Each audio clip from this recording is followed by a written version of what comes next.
ಇವರಿಬ್ರು ಇರದಿದ್ರೆ ಇವತ್ತು ಮಂಡ್ಯ ಮೈಸೂರು ಮಾತ್ರವಲ್ಲ, ಇಡೀ ದಕ್ಷಿಣ ಕರ್ನಾಟಕವೇ ಹನಿ ನೀರಿಗೂ ಪರದಾಡಬೇಕಿತ್ತು. ಒಬ್ಬರು ತಮ್ಮ ಪ್ರಜೆಗಳ ಒಳಿತಿಗಾಗಿ ರಾಜಮನೆತನದ ಆಭರಣಗಳನ್ನೇ ಅಡವಿಟ್ಟ ಮಹಾನ್ ದೊರೆ ಮೈಸೂರಿನ ರಾಜರ್ಷಿ ನಾಲ್ವಡಿ ಕೃಷ್ಣರಾಜ ಒಡೆಯರ್. ಇನ್ನೊಬ್ಬರು ತಮ್ಮ ಪ್ರತಿಭೆಯಿಂದ ಇಡೀ ಜಗತ್ತನ್ನೇ ಬೆರಗುಗೊಳಿಸಿದ ಭಾರತದ ಶ್ರೇಷ್ಠ ಇಂಜಿನಿಯರ್ ಸರ್ ಎಂ ವಿಶ್ವೇಶ್ವರಯ್ಯ. 1900 ದಶಕದ ಆರಂಭದಲ್ಲಿ ಕಾವೇರಿ ನದಿಗೆ ಒಂದು ಭವ್ಯ ಅಣೆಕಟ್ಟು ಕಟ್ಟುವ ಕನಸನ್ನು ಈ ಇಬ್ಬರೂ ಕಂಡ್ರು. ಆದರೆ ಆ ಕಾಲದಲ್ಲಿ ಇಷ್ಟೊಂದು ದೊಡ್ಡ ಯೋಜನೆಗೆ ಹಣ ಸಂಗ್ರಹಿಸುವುದು ಸುಲಭದ ಕೆಲಸವಾಗಿರಲಿಲ್ಲ.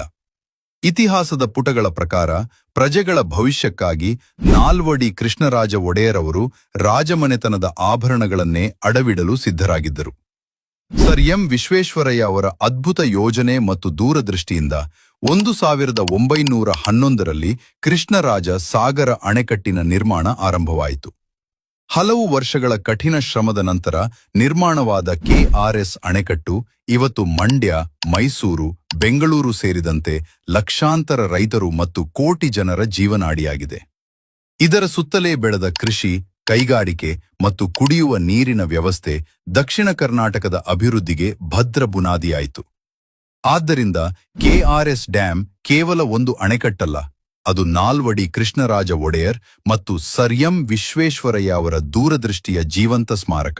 ಈ ಇಬ್ಬರು ಮಹನೀಯರಿಗೆ ನಮ್ಮ ಕರ್ನಾಟಕ ಯಾವತ್ತೂ ಚಿರಋಣಿ.